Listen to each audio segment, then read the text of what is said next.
আসসালামু আলাইকুম প্রিয় মুসলিম ভাই ও বোনেরা, আজ আমরা কথা বলবো এক বরকতময় রাত নিয়ে, শবে বরাত।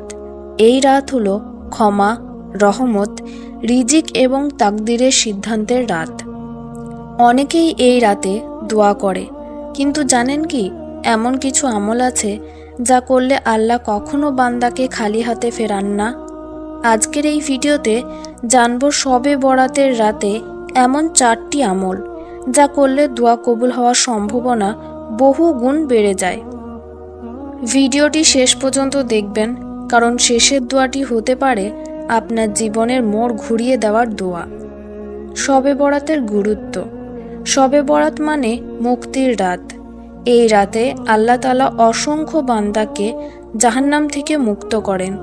রাসূলুল্লাহ সাল্লাল্লাহু আলাইহি ওয়াসাল্লাম বলেছেন, শাবানের মধ্যরাতে আল্লাহ বান্দাদের দিকে দৃষ্টি দেন এবং বহু মানুষকে ক্ষমা করে দেন। তিরমিজি।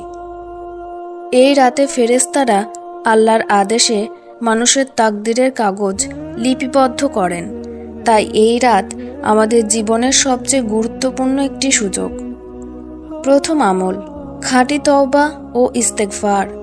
প্রথম এবং সবচেয়ে গুরুত্বপূর্ণ আমল হলো খাঁটি অন্তরে তওবা করা। আল্লাহ বলেন, হে ঈমানদারগণ, আল্লাহর কাছে খাঁটি তওবা করো। সূরা তাহরিম। এই রাতে বলুন, আস্তাগফিরুল্লাহাল্লাযী লা ইলাহা ইল্লা হুয়াল হাইয়ুল কাইয়্যুম ওয়া আতুবু ইলাইহি। নিজের সব গুনাহ স্মরণ করুন, চোখের গুনাহ, কানের গুনাহ, অন্তরের গুনাহ, লুকানো গুনাহ, প্রকাশ্য গুনাহ। আল্লাহর সামনে কান্না করে বলুন, হে আল্লাহ, আমি আর সেই গুনাহে ফিরব না। আমল 2, বেশি বেশি নফল সালাত আদায়। এই রাতে বেশি বেশি নফল নামাজ আদায় করুন।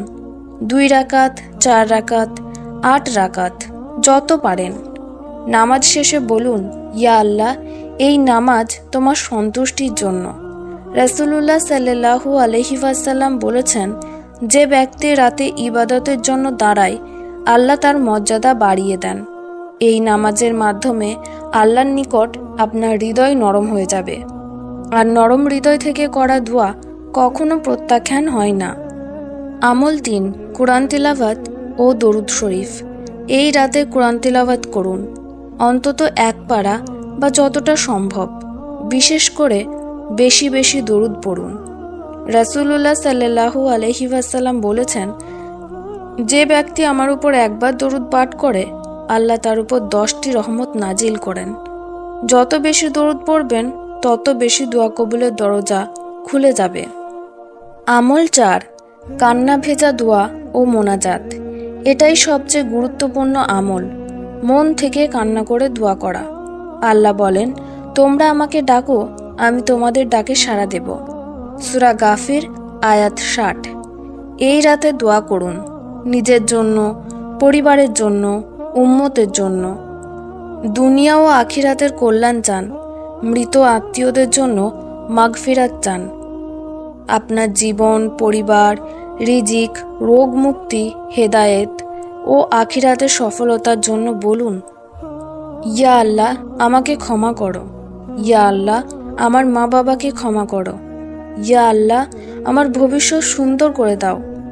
যে দোয়া চোখের পানি নিয়ে করা হয়, আল্লাহ তা ফিরিয়ে দেন না।